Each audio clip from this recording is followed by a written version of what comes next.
Welcome to the Deep Dive, where we take a stack of challenging sources, articles, personal notes, research, and really just boil them down to the most essential nuggets of insight. Right. Our goal is to give you a genuine shortcut to being well-informed, bypassing all the density, but keeping the unexpected truths.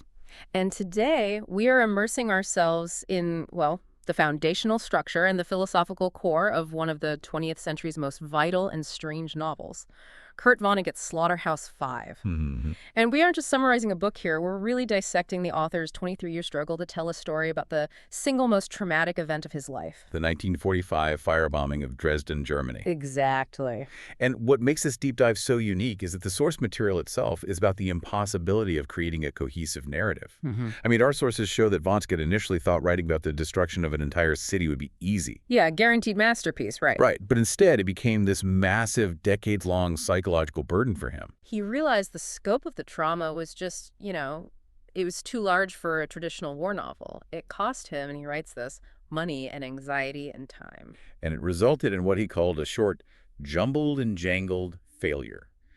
His own words. Yeah. Because he discovered there is nothing intelligent to say about a massacre. And that's such a crushing self-assessment, calling his own classic a failure. But that admission is the key, isn't it? Yeah. It's the key to the novel's power. It forced him to just break history, biography, and narrative itself, and then weave it all together with this mantra of cosmic indifference. So it goes. So it goes. That phrase is everything. It's the linguistic, philosophical, and structural anchor of the entire book. So our mission today is to understand how Vonnegut used this science fiction lens of Tralfamadorian fatalism, this idea that all time exists simultaneously, to process human accountability and reconcile the horror of war.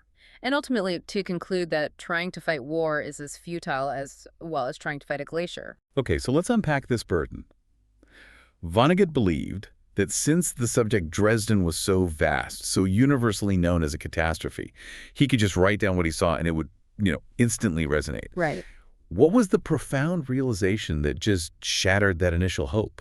Well, the realization was that magnitude does not equal clarity, not in a narrative sense. He learned that simply, cataloging horror doesn't create meaning. It just creates static. Exactly. It just creates static. If you have nothing intelligent to say, then the writing process just becomes circular, repetitive. It fails to move forward or assign any kind of moral weight. And he uses two really specific, kind of unusual cultural examples to illustrate this feeling of useless, endless repetition in his memory. He does. He describes it first using that classic limerick about the young man from Stamboul. You probably know the one. Vaguely, yeah. Whose reproductive organ, took all his wealth, ruined his health, and now won't even perform. It's a bit crude, but it's fundamentally about a relationship, in this case, between the writer and his memory, that's just broken but cannot stop. It just repeats the failure over and over. Right. The joke is endless and the frustration just keeps going. And then there's the song. My name is Jan Janssen. Yes, which is literally designed to repeat forever. It creates this inescapable feeling that trying to impose a traditional narrative arc, a beginning, middle, and end, onto something like Dresden is like putting a linear structure on an infinitely looping song. It resists closure. Which raises a powerful question for us, as readers and historians. If our personal memories of trauma or our historical records of massacres become just these useless, endlessly repeating loops, how does society actually process or transmit truth? If narrative fails, history just becomes a form of psychological torture. Where the events are always present, but they're never resolved. But despite this narrative collapse, Vonnegut is adamant that the war parts of the story are anchored in fact. He really had to prove he was there, and that the events around Billy Pilgrim weren't just science fiction. That's vital. He highlights specific, true events he witnessed to ground all the absurdity, the details of, mundane personal cruelty. He mentions one American soldier who was actually shot for stealing a teapot from the ruins. Just a teapot. Just a teapot.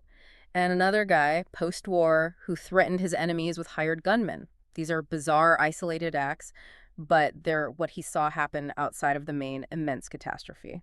The juxtaposition is just staggering. A city is obliterated, and the one moment of justice he can confirm is a man executed for petty theft. It just shows the failure of scale in human morality when you're confronted with mass death. Yeah. And that failure of scale is what he goes back to confront in 1967 when he returns to Dresden with his old war buddy, Bernard V. O'Hare. Right, on the Guggenheim money. Yep. And his observation when he gets there is chilling. He writes that Dresden looked a lot like Dayton, Ohio. Dayton, Ohio. That American mid-century architectural blandness. What does that observation imply about how tragedy gets normalized, especially in 1967? It suggests the city's entire profound historical and cultural identity was just erased. It was replaced by generic reconstruction. The horror of the firestorm was literally paved over. He noted there were tons of human bone meal in the ground. Yeah, but the surface was mundane. The tragedy had become this unseen foundation that normal, modern life is just built on top of. And during that visit, they meet Gerhard Miller, the German taxi driver, whose personal history perfectly encapsulates that ironic, messy aftermath. He was a former American POW, so he had fought the U.S., but his mother was incinerated in the Allied firestorm. And Vonnegut immediately follows that detail with. So it goes, of course. Miller's personal trauma is immense, but his perspective on the aftermath living under communist East German rule is incredibly nuanced. It complicates any easy political or moral judgment. It wasn't a simple complaint about communism at all. He says it was terrible at first. Hard work, no shelter, no food, no clothing. But later, things improved. He had a pleasant apartment and his daughter was getting an excellent education. And that detail is so key because it forces you, the reader, to acknowledge that for Miller, the massive geopolitical shift to Soviet control brought both hardship and personal stability and opportunity. His life is defined by complex trade-offs, not clear ideological victories. And Miller's closing sentiment in the postcard he sent O'Hare. It just perfectly captures this passive philosophical resignation. He wrote, "I hope that we'll meet again in a world of peace and freedom in the taxicab, if the accident will." If the accident will. What a stunning phrase. It suggests that peace isn't something humans actively build or fight for. It's something that just happens to you. Yeah, like an unexpected stroke of luck or fate. It connects the individual's passive hope directly to Vonnegut's larger fatalism. It suggests that our intentions are just powerless against these cosmic forces. That concept of powerlessness brings us directly to that famous exchange with the movie maker, Harrison Starr. Starr asks if Vonnegut is writing an anti-war book, and then suggests, with this immense cynicism, Why don't you write an anti-glacier book instead? and Vonnegut agrees with that cynicism explicitly. He states that wars are as inevitable as glaciers. They're forces of nature, unstoppable, immense, and slow-moving, eventually grinding everything in their path. And this isn't just a witty line. This is the philosophical core that drives the entire narrative structure of the book. It's profoundly disheartening, though. If we accept the anti-glacier stance, doesn't that absolve everyone of responsibility? Why bother striving for peace if the system is designed to produce war? That's the challenge Vonnegut throws at you, and it's the core tension that Billy Pilgrim has to resolve. If war is inevitable, then the individual moral struggle is reduced to finding ways to cope within that inevitability. It shifts the focus. It shifts the entire focus of the book from preventing tragedy to surviving it, psychologically and spiritually. And this futility is perfectly crystallized in the climax that Vonnegut originally intended for the book. The execution of poor old Edgar Derby for the teapot. For stealing that teapot. Yeah, and he spends time in the meta-narrative section describing the scene because it was for 2 decades his intended centerpiece. He envisioned this monumental irony.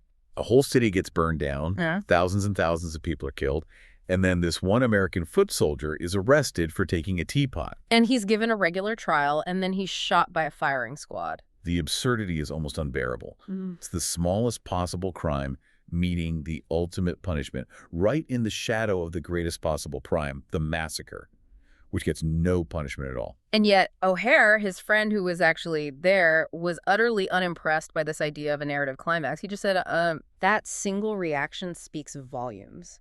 It signaled to Vonnegut that traditional narrative structure, which demands a moral resolution, just cannot handle the scale of Dresden.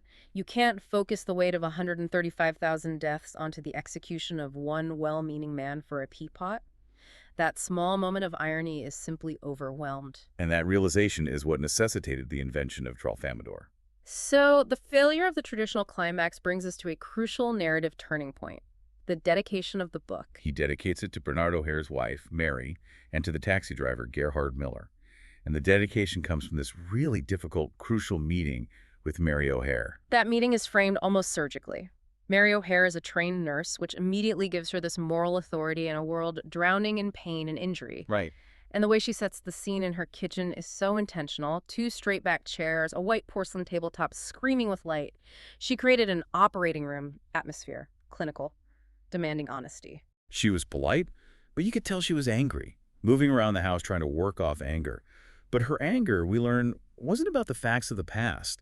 It was about the potential betrayal of those facts in the future, when they were written down. Her core fear was that Vonnegut, as a writer, would pretend you were men instead of babies. And glamorize the war. Exactly. She knew the Hollywood machinery of war stories. She anticipated Frank Sinatra and John Wayne playing the soldiers, making the conflict look just wonderful. And the terrifying consequence she feared, that this glamorization would encourage a lot more of them, fought by babies like the babies upstairs, her own children. This accusation completely reframes the entire war experience. It strips away all pretense of heroism or strategy or adult deliberation.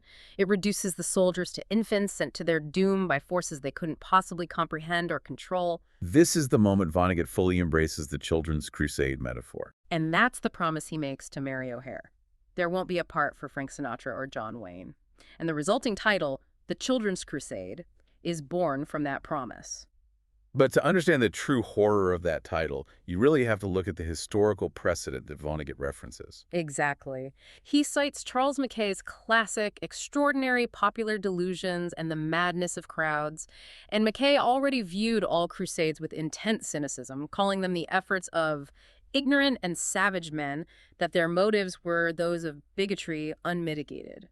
So he's already establishing that religious fervor and political action have always been driven by delusion and cruelty. But the Children's Crusade of 1213 takes that cynicism and elevates it to pure tragedy. It wasn't a noble failure. It was a cynical manipulation of innocence. The 2 monks. Right? 2 monks, driven by greed and delusion, raised armies of children in France and Germany, deceiving them into believing they were heading to Palestine. The real sordid intention was to sell them into slavery in North Africa. They were talking about tens of thousands of children, 30,000 volunteers. And Pope Innocent III, instead of seeing the absurdity and the danger, was thrilled. He said, "These children are awake while we are asleep." Wow. It's the ultimate indictment of adult leadership, celebrating the gullibility of children while they are marching toward death and slavery. The outcome was just horrific. Half the children drowned, and the other half were sold into slavery. The historical anecdote perfectly mirrors Mary O'Hare's fear. It's the ultimate illustration of babies being manipulated for the cynical, greedy schemes of deluded adults, all under the banner of some great holy cause. The only moment of light in that entire history is the note about the good people of Genoa. Yes. Who, through some misunderstanding, fed, sheltered, and sent home the children who reached their shores. And Mary O'Hare reacts to that with genuine relief. Hooray for the good people of Genoa. And that tiny anecdote is so essential because it shows that Vonnegut isn't completely fatalistic about human nature. Small, decentralized acts of goodness are possible, even if they're often just the result of a misunderstanding. But they stand against the unstoppable tide of collective madness. Moving from the metaphorical to the specific location, Vonnegut introduces the history of Dresden itself, referencing Mary Endel's 1908 book, Dresden, History, Stage and Gallery. And this isn't just trivia, this is establishing the historical context of destruction and vulnerability. Right. The source material shows that Dresden had a history of resisting sieges. Endel details the 1760 siege by the Prussians, noting that while the Kreuzkirche Tower was burned and the picture gallery caught fire, there was one key architectural triumph. The Frauenkirche, the Church of Our Lady. Yes, which was described as bombenfest, bomb-proof.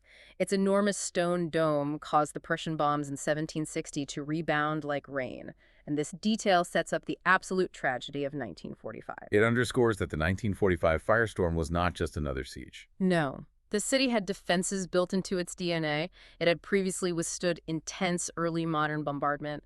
The Allied firebombing was an act of complete, deliberate architectural negation. Using technology, incendiary bombs, to overcome a historical structure that was designed to be impregnable. It demonstrates that humanity hadn't just gotten crueler, it had gotten terrifyingly more efficient at total annihilation. And Vonnegut references Goethe's later observation of those 18th century ruins, where a sacristan lamented, "That has the enemy done."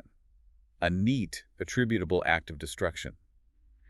The 1945 bombing, in contrast, was a destruction so complete it defied simple attribution. It required a new philosophy. And that new philosophy is provided by Billy Pilgrim, who we are introduced to in these fractured, nonlinear terms. Listen, Billy Pilgrim has come unstuck in time. This is not time travel in the traditional sense. It's more like a form of perpetual psychological dislocation. Yeah, he's spastic in time. He has no control over when he moves, constantly snapping between moments, from the war to his childhood to his family life to his own death. Which creates this state of constant stage fright. That's such an accurate descriptor for PTSD or deep trauma. He knows the curtain is about to rise, but he has no idea what scene he's supposed to be playing. And his life is superficially normal, a veneer of the American dream. Born in Ilium, New York, shaped like a Coke bottle, he becomes a successful optometrist because, as he learns, frames are where the money is. But the normalcy is just punctuated by these sudden arbitrary tragedies, and they're all followed by that simple, dreadful phrase. His father dies in a hunting accident, so it goes. He has a nervous breakdown, gets electroshock therapy after his engagement. Later, the true catastrophes hit. The plane crash on Sugarbush Mountain kills everyone but Billy. So it goes. And then his wife, Valencia, dies accidentally from carbon monoxide poisoning while rushing to the hospital to see him. Yes, it goes. These are not tragedies he controls. They're simply moments he observes in his timeline, reinforcing that fatalism. And it's the plane crash and Valencia's death, this series of immense yet isolated accidents, that lead to his public defining revelation. His kidnapping by a flying saucer from Tralfamador in 1967. This is where Vonnegut injects the science fiction to cope with the reality. Billy goes on an all-night radio talk show to discuss the Tralfamadorians, whom he describes in a letter. Published in the Ilium News Leader, yeah. As short, green, shaped like plumber's friends, with a flexible shaft and a single green eye in the palm. These physical details are so crucial because they instantly signal that these beings operate completely outside the parameters of earthly biology and logic. They're four-dimensional beings, and they express genuine pity for Earthlings who are trapped in the prison of 3 dimensions. So what does seeing in 4 dimensions actually mean? Why is it the key to understanding Billy's philosophy? Let's, Eli 5 this for a second. Okay, so if you think of time linearly, a line stretching from A to Z, the Tralfamadorians see the line all at once from the side. Like looking at a timeline in a history book. A better analogy is a mountain range. We, as humans, are walking through the valley and can only see the one peak we are currently approaching. A Tralfamadorian hovers above the range and sees every single peak and valley simultaneously. So they don't experience cause and effect because the effect is already present right alongside the cause. Precisely. This is Billy's most important thing I learned. The Tralfamadorians explain that all moments, past, present, and future, always have existed, always will exist. They see time like we look at the permanent Rocky Mountains. You don't ask the mountain why it exists, you just observe that it is there. And this completely negates the fear of death. Absolutely. When they see a corpse, they only observe that the person is in bad condition in that particular moment, but that same person is just fine in plenty of other moments. The person is still a baby, still a soldier, still an old man existing all at once. Therefore, death is simply an undesirable position in the permanent structure of time. And that's the philosophical reason for so it goes. This leads to the ultimate fatalism. The Tralfamadorians believe they are all trapped in the amber of this moment. And when Billy asks them why, they state unequivocally, there is no why. They view the universe as rarefied, luminous spaghetti, and humans are just millipedes attached to that structure, baby legs at one end, old legs at the other. This entire vision is designed to make humans striving, including the effort to stop war or impose a moral standard, seem utterly ridiculous. Only on Earth, they tell Billy, is there any talk of free will. Yeah, and then there's that wonderfully strange detail about their views on human reproduction. They identify 7 sexes on Earth, active in the 4th dimension, essential for the species continuation. And this list includes male homosexuals, women over 65, and babies who lived an hour or less. What's the point of that detail? It's so bizarre. I think it's Vonnegut mocking humanity's desperate need to categorize and judge and assign labels to complex biological and social phenomena. To the 4-dimensional beings, the classifications that define our identities, age, orientation, even lifespan, are just ephemeral, interchangeable details in a much larger cosmic equation. Our human logic is just too small for the universe. It's gibberish that makes a profound point. And this cosmic indifference extends to Earth's violence. The Tralfamadorians are neither baffled nor alarmed by our constant warfare. They tell Billy that they will destroy the entire universe themselves accidentally while experimenting with new fuels. And here's the kicker. The pilot has always pressed it, and he always will. The moment of universal destruction is already structured into time. So when Billy suggests the idea of preventing war, they tell him it's stupid because the moment is structured that way. So if everything is inevitable, what's the survival strategy? The only strategy available to a human consciousness trapped in a predetermined, violent universe is selective attention. The Tralfamadorian advice: ignore the awful times and concentrate on the good ones. This is Billy's mechanism for sanity. It's his way of creating agency within fatalism. And this philosophical view is even reflected in their literature. Tralfamadorian novels aren't linear. They're brief, urgent messages, like telegrams separated by stars. They have no beginning, middle, end, suspense, moral causes, or effects. Which perfectly mirrors Vonnegut's own novel. His book, Being Jumbled and Jangled, is an attempt to write a Tralfamadorian novel. Exactly. To give you, the reader, all the facts, all the moments simultaneously, so that you can read it all at once and create a beautiful and surprising and deep image of life. The structure is the philosophy. Billy first comes unstuck in time in 1944, while serving as a chaplain's assistant, a position that makes him a figure of fun, powerless to harm the enemy or to help his friends. Right. And there's an almost comedic incident during maneuvers where an umpire declares his congregation of 50 soldiers theoretically dead. It's an early metaphorical brush with the Tralfamadorian view of death. They're technically alive, but functionally dead in the context of the war game. It foreshadows the massive, meaningless slaughter to come. But the real nightmare begins when he joins his infantry regiment during the Battle of the Bulge. He is immediately inadequate, lacking basic gear, looking like a filthy flamingo, empty-handed and bleakly ready for death. He falls in with the two clever scouts and Roland Weary, the anti-tank gunner. And Weary is 18, but he is the personification of grotesque, self-serving violence. He is unpopular, stupid and fat and mean and smelled like bacon. Weary is a character who believes entirely in free will and revenge, which is a perfect contrast to Billy's eventual acceptance. His father, a plumber, collected instruments of torture, like the Iron Maiden with the drain at the bottom. And Weary wasn't just interested in collecting. He fantasized about inventing new tortures, the dentist drill in the ear, staking a guy out on an anthill with honey on his genitals. He carried a specialized trench knife, not issued by the government, with a triangular blade designed to make a three-sided wound that won't close up.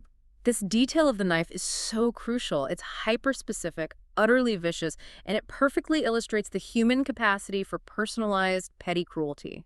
It's deliberate malice versus the sheer indifference of the bombs that are about to fall on Dresden. Weary sees himself as a hero, protecting the college kid Billy, imagining them as the Three Musketeers. But when they are captured, the scouts who ditch them are shot. So it goes. And Weary, in a final act of misplaced heroism, tries to murder Billy for abandoning them. The German captors interrupt this moment of American-on-American violence, and the captors themselves are this pathetic collection. Two teenage boys, two toothless, ramshackle old men, and a wounded corporal. It's the Children's Crusade, coming full circle, boys and old men fighting someone else's inevitable war. And the corporal is wearing these remarkable golden cavalry boots. Billy, lying on the ice, stares into the patina of the worn leather and sees the reflection of Adam and Eve, innocent, vulnerable, eager to behave decently. That's a powerful image. In a moment of absolute despair and capture, he finds a reflection of primordial innocence in the most unlikely place, the battle-worn footwear of the enemy. It's a sudden, beautiful, Tralfamadorian moment of non-judgment. The irony just piles up as Weary is disarmed. His trophy, his identity as a killer, is stripped away. The spoils of war include his pistol, his cruel trench knife, his bulletproof Bible, and that deeply unsettling, dirty picture of the woman and the Shetland pony. These are the totems of the American soldier, and they're now just reduced to German loot. The journey eastward is a miserable one, a Mississippi of humiliated Americans.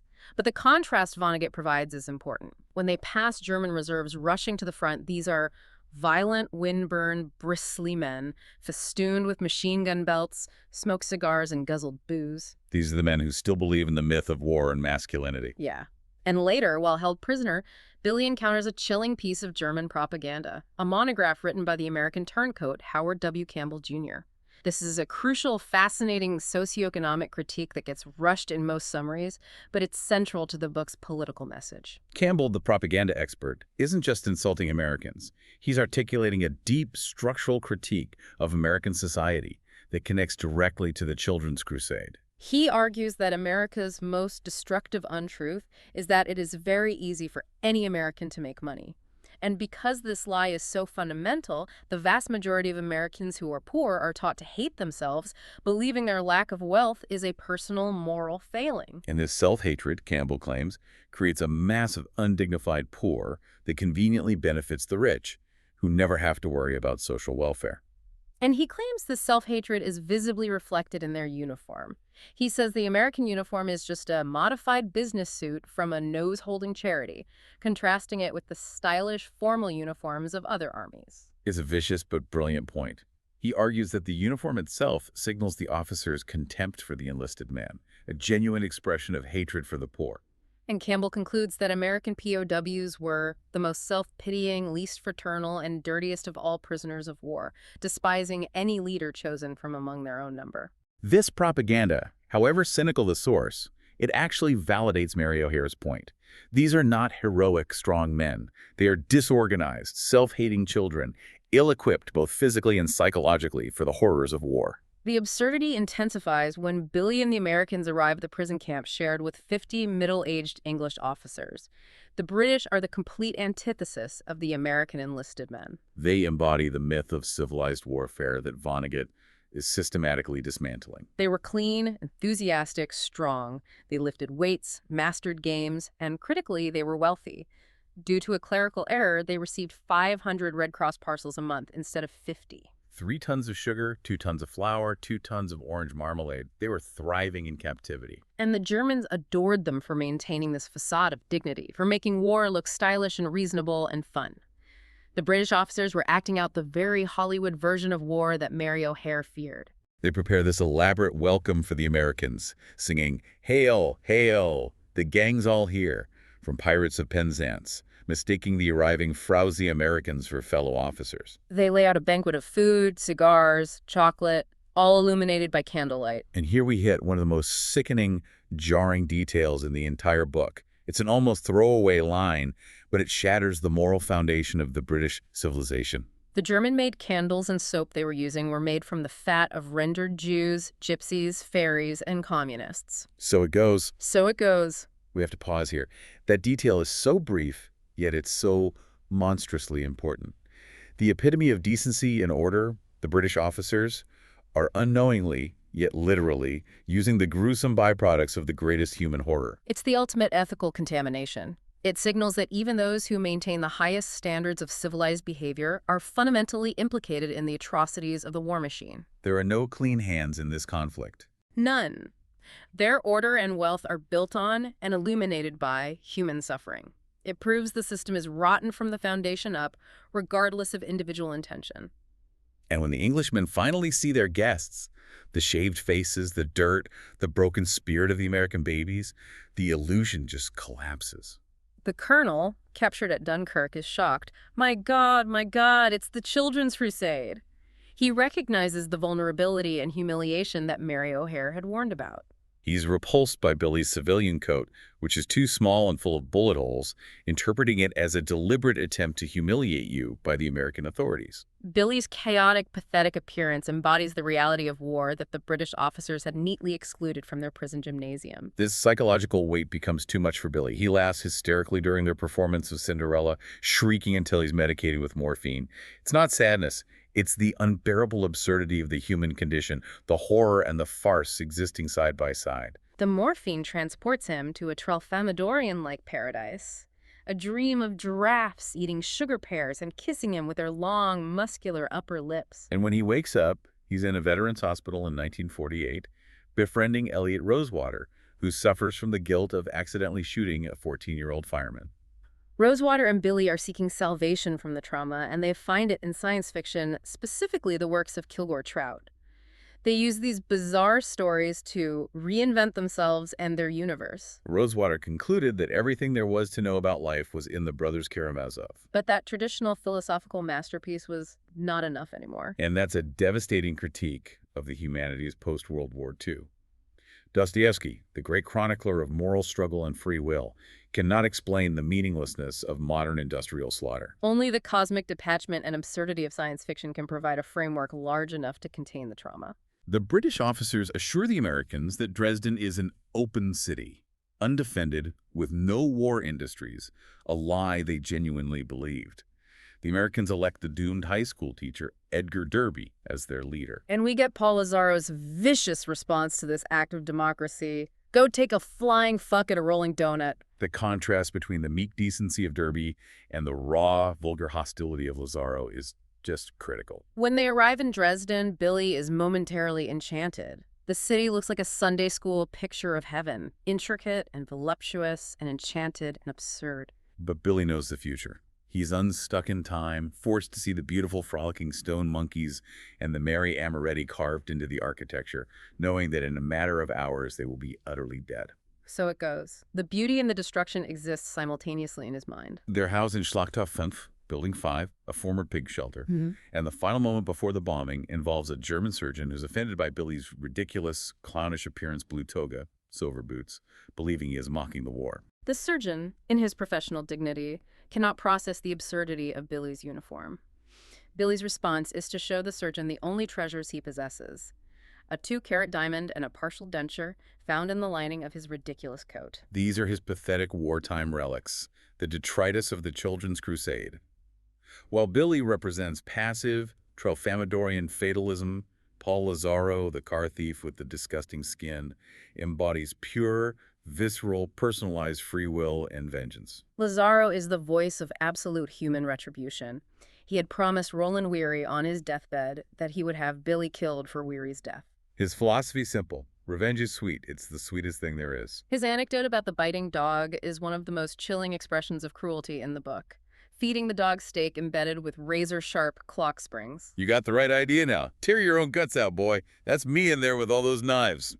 Lazzaro believes in cause and effect, and he believes in delayed, customized punishment.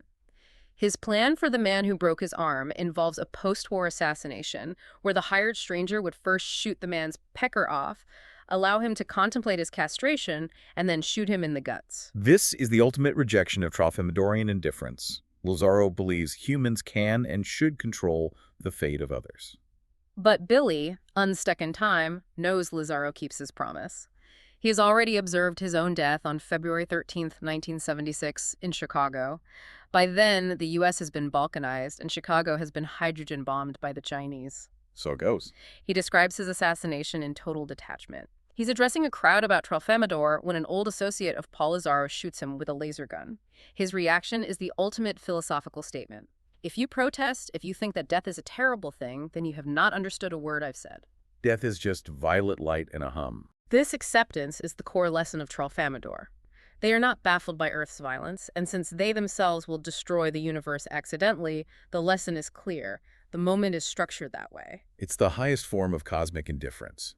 Billy's purpose becomes simply surviving the fixed structure of time, ignoring the terrible moments, and appreciating the few nice ones. Like the dream of the giraffes. And this fatalism is immediately tested by this central event. On the night of February 13, 1945, the Americans and guards survive the bombing in a meat locker carved into the living rock beneath the slaughterhouse floor. They hear the high explosive bombs described as giant footsteps. When they emerge at noon the next day, the city is a moonscape. Everything organic is gone, replaced by nothing but minerals. The stones are hot, and the collapsed buildings have formed low and graceful curves. It's an apocalyptic landscape rendered beautiful by its geometric efficiency. The guards, astonished and weeping, looked like a silent film of a barbershop quartet. They were put to work in the corpse mines, digging into the rubble. At first, the bodies are preserved, sitting on benches like wax museums. But quickly, decomposition sets in. The bodies rot and liquefy, creating a smell that Vonnegut immortalizes with the grotesque simile: roses and mustard gas. The horror is no longer distant or academic. It is immediate and sensory. This sickening work led to the death of the Maori prisoner Billy worked with, who died of dry heaves. So it goes. The scale of death was too large, too overwhelming for traditional burial. A new, more efficient and horrifying technique was devised. Cremation by flamethrowers, sending fire directly into the underground shelters containing the liquefied bodies. And amidst this monumental technological destruction of over 100,000 lives, the true human climax, the moment of narrative focus, arrives. Poor old Edgar Derby, the high school teacher, is caught with the teapot he took from the catacombs, tried for plundering, and shot by a firing squad. So it goes. It's the ultimate statement on the pettiness of human justice versus the grand scale of human destruction. The massacre is inevitable, but the teapot thief must be punished. And yet, despite witnessing all of this, the bombing, the stink, the execution, Billy only cried once during the entire war. And it wasn't for the thousands incinerated or the man executed, it was for the horses. He cried when he saw the horrific condition of the horses pulling their wagon, days after the bombing hooves broke in, mouths bleeding, insane with thirst. They were treated by the Americans and guards with the same disregard as a six-cylinder Chevrolet. Why the horses? Because the suffering of the animals was pure, gratuitous, and entirely unnecessary. It was divorced from human ideology or justification. Humans rationalized their own suffering, but the pain of the horses was simple, pathetic, physical torture inflicted by indifference. It pierces Billy's fatalism because it is an act of avoidable cruelty that lacks the grand cosmic structure of the firestorm. Even later, when he meets Professor Rumford, the Air Force historian, who grudgingly acknowledges Billy's presence in Dresden, Rumford rationalizes the bombing, insisting it had to be done. And Billy, fully steeped in his Tralfamadorian education, offers the final, haunting line of resignation. It was all right. Everything is all right, and everybody has to do exactly what he does. I learned that on Tralfamador. The war ends, the stable door is unlocked, the trees are leafing out. The last sound heard is a bird saying, "Futility." What Vonnegut achieves through the narrative collapse and the invention of Billy Pilgrim is, it's a study in how we process accountability in the face of inevitable tragedy. Definitely. By filtering the Dresden trauma through the lens of nonlinear time, he constantly forces the absurdity of the quotidian optometry barbershop quartets to collide with the horror of the massacre. In the Tralfamadorian perspective, that war is a glacier, that we must ignore the awful times, is presented as the only path to sanity for Billy. But the profound question remains. Is that philosophy genuine coping, or is it the ultimate satire on human powerlessness? An intellectual surrender to the inevitability of violence. Exactly. Vonnegut mentions early on that he never wrote a story with a villain, something he learned at college. Yet the story is packed with figures of grotesque cruelty. Roland Weary, Paul Lazaro, the German surgeon who judges Billy, the executioners of Derby, the pilots who drop the bombs. But in the Tralfamadorian worldview, the system is the villain. The individuals are simply performing actions that were always structured into the moment. This leads us back to the role of human consciousness. If the universe is pre-structured and all moments always exist, our consciousness is merely the vehicle observing a pre-recorded loop. We have no free will, no power to intervene. So what then is the ultimate purpose left for human existence besides simply recognizing the moments that are nice? The sunshine, the giraffes, the happy moment of a father seeing his children. The only moral imperative becomes subjective appreciation, not objective intervention. And that leaves us with the final, simple, yet devastating sound of the bird at the end. After the end of the massacre, after the end of the war, after the execution of the only man to receive justice, the bird asks. To eat. It's the complete failure of human language and ideology to process the trauma. It's a sound of bewildered silence, the only possible utterance left when everything that could be said intelligently about a massacre has failed. A question that hangs forever in the air, echoing the futility of explanation. That concludes this deep dive into the fatalism, memory, and the extraordinary structural collapse of Slaughterhouse-Five.